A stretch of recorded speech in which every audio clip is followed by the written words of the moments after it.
विक्रम और बेताल की एक और कहानी। विक्रम ने बेताल को अपने कंधे पर उठाया और अपना सफर शुरू किया। बेताल ने कहानी शुरू की। पुराने समय की बात है। काशी के पास बसे एक छोटे से गांव में एक प्रसिद्ध तांत्रिक रहता था जिसका नाम त्रिलोचन था। वह अपनी साधनाओं के लिए विख्यात था और उसके पास दूर दूर से लोग आते थे। लेकिन त्रिलोचन को सिर्फ मानव जीवन की कठिनाइयों से संतोष नहीं था, वह और भी शक्तिशाली बनना चाहता था। उसने सुना था कि यदि कोई राक्षसी का वश में कर ले तो उसे असीमित शक्तियां और अमृतत्व मिल सकता है। त्रिलोचन ने वर्षों तक प्राचीन ग्रंथों और तांत्रिक विधियों का अध्ययन किया ताकि वह उस खतरनाक राक्षसी को बुला सके जो उसे असीम शक्तियां दे सके। एक दिन उसे एक प्राचीन किताब में उस विधि का उल्लेख मिला जिससे राक्षसी को बुलाया जा सकता था, परंतु किताब में लिखा था कि वह विधि अत्यंत खतरनाक है और गलत कदम जीवन को नष्ट कर सकता है। लेकिन त्रिलोचन की महत्वाकांक्षा इतनी अधिक थी कि वह किसी भी खतरे से नहीं डरता था। एक अंधेरी और तूफानी रात को, जब आसमान में बादल गरज रहे थे और बिजली चमक रही थी, त्रिलोचन ने जंगल के बीच एक विशेष स्थान पर अपना तंत्र क्रियाकर्म शुरू किया। उसने मंत्रों का जाप किया और विशेष सामग्री से यज्ञ वेदी सजाई।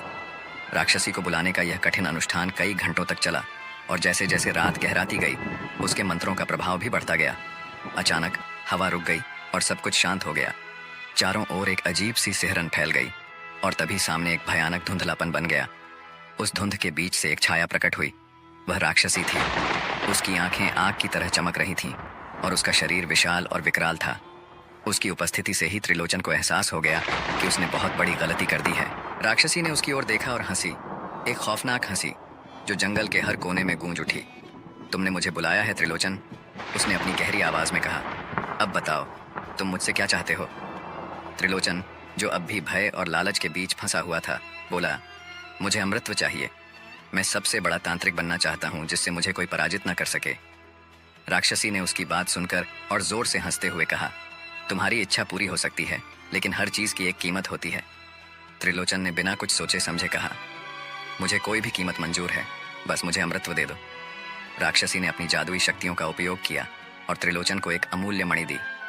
यह मणि तुम्हें अमर बनाएगी, उसने कहा, लेकिन याद रखना, जब तक यह मणि तुम्हारे पास है तुम अमर रहोगे, और यदि यह मणि किसी और के हाथ में चली गई तो तुम्हारा अमृतत्व समाप्त हो जाएगा। त्रिलोचन ने खुशी खुशी मणि को स्वीकार किया और सोचा कि अब वह संसार का सबसे शक्तिशाली तांत्रिक बन चुका है। वह गांव में लौटा और अपने नए शक्तियों का प्रदर्शन करने लगा।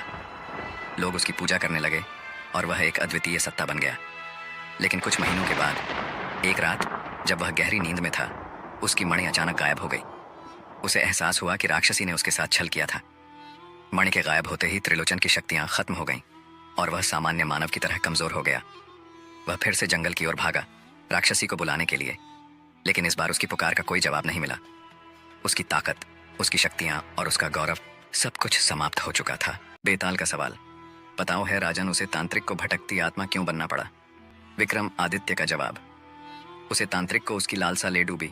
अगर वह लालची नहीं होता तो अपना जीवन अच्छे से जी पाता। इस कहानी से हमें शिक्षा मिलती है कि हमें कभी लालच नहीं करना चाहिए।